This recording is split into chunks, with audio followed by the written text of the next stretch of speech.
Bismillahirrahmanirrahim. Donc, on va continuer notre cours en reprenant une autre fois la sous-classe des dialipétales.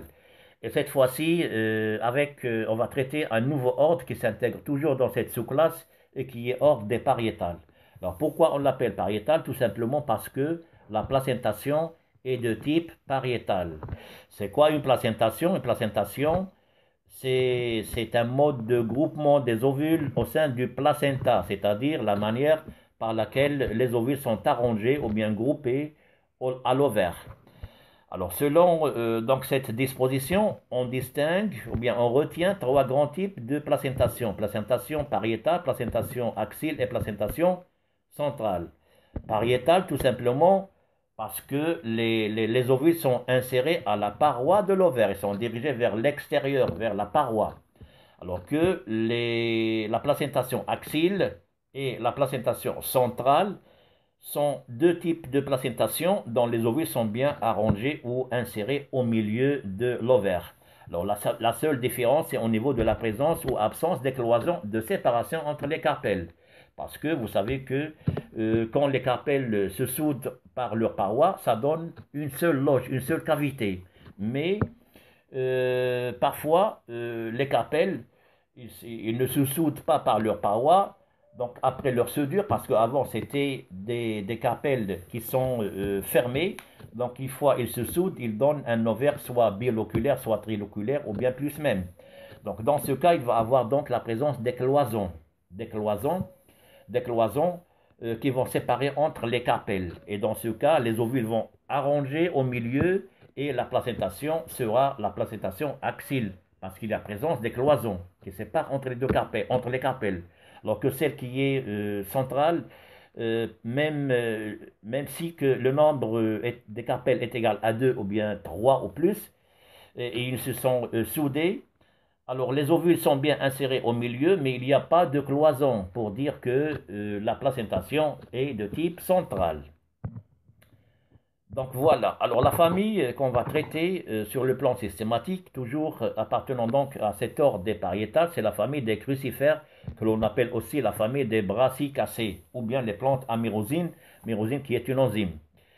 Alors la plupart des plantes des crucifères, donc comme caractère généraux si vous voulez, la plupart de ces plantes appartenant des plantes des crucifères sont des plantes dites cosmopolites. Cosmopolites, c'est-à-dire que ces plantes se trouvent réparties à l'échelle du globe. Donc on les trouve partout dans le monde à l'échelle donc internationale. Exemple, Capsella bursa pastoris, que l'on appelle en arabe Kisra'i. Kisra'i.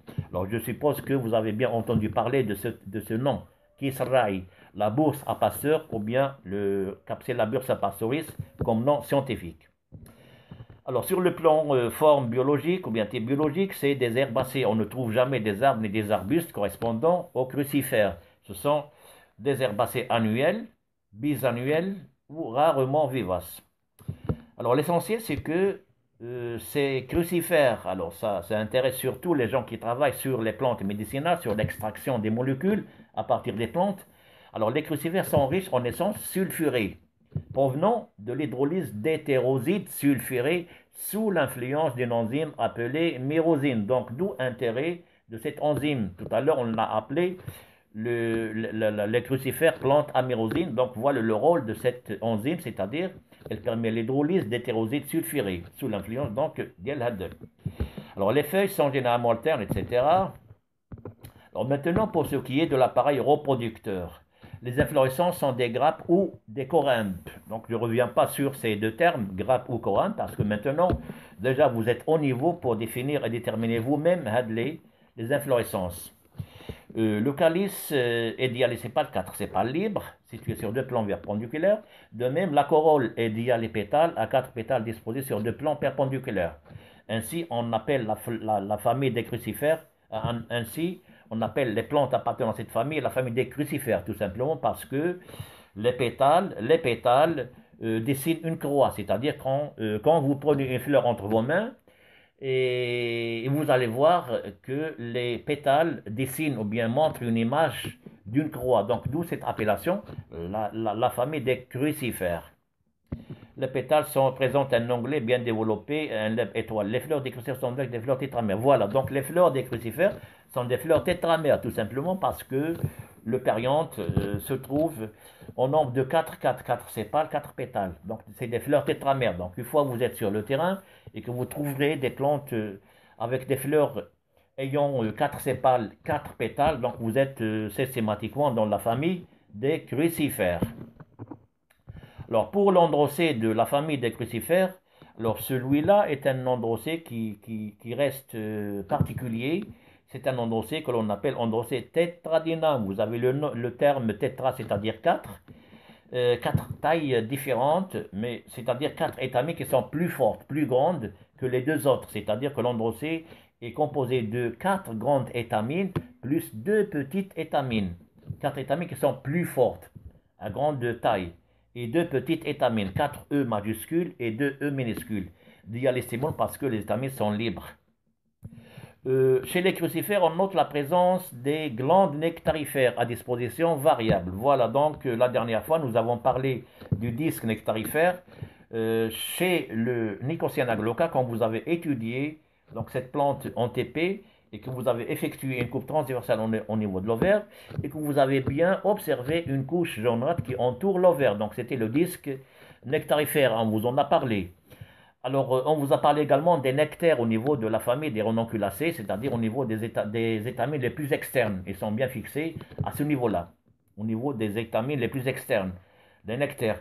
Et chez la famille des crucifères, on parle des glandes nectarifères parce que ce sont des petits organes, des petits renflements verdâtres qui sont éparpillés au sein de la fleur. On les appelle donc des glandes nectarifères. Alors, que ce soit le disque, les nectaires ou les glandes nectarifères, le rôle est le même, c'est de sécréter le nectar pour attirer, donc c'est une substance de nutrition pour les insectes, les abeilles. Et le rôle également, donc ces insectes, les abeilles, ça contribue finalement à la pollinisation. Elle assure la pollinisation. Alors, le gynécée est également un gynécée qui est un peu particulier. Alors, au début, c'est un gynécée qui est bicarpellé. Donc, le gynécée des crucifères, au début, est un gynécée qui est bicarpellé, c'est-à-dire 2 carpelles soudées, gamocarpellé. Donc, bicarpellé, gamocarpellé. À chaque fois, on utilise les termes botaniques. Ils sont soudés par leur bord, par leur paroi. Donc, ils se sont soudés par leur paroi. Finalement, ça va donner une seule loge, c'est-à-dire ovaire uniloculaire à l'origine. D'accord? Mais à maturité, donc après à un certain moment, il va avoir apparition d'une fausse cloison. La fausse cloison, donc une barrière, une barrière qui va séparer entre les deux carpelles soudées par leur paroi. Donc au début c'était un ovaire uniloculaire, on avait juste une seule loge. Après donc il va avoir une fausse cloison qui va apparaître et qui va séparer donc la loge initiale en 2 loges. Ou hadith c'est la fausse cloison et sur laquelle se sont arrangés de nombreux ovules d'une manière campilotrope. Campilotrope, c'est-à-dire courbé. Et d'ailleurs, vous avez vu ce terme quand vous avez étudié les kénopodiacées en reprenant le cours sur les apétales. Campilotrope, donc c'est courbé. Les ovules sont bien courbés. Et à l'opposé, on trouve des ovules qui sont droits et qu'on appelle anatropes. Alors, le fruit, également un fruit particulier, donc est un fruit que l'on appelle silique. Silique est un fruit sec déhiscent à 4 fentes de déhiscence. Donc, c'est une sorte de capsule. Seulement, cette capsule-là, elle possède 4 fentes de déhiscence. Déhiscence, c'est-à-dire l'ouverture à maturité à de la silique. Il va s'ouvrir par 4 fentes de déhiscence. 4 fentes de déhiscence. Donc, voilà la silique, schéma général d'une silique.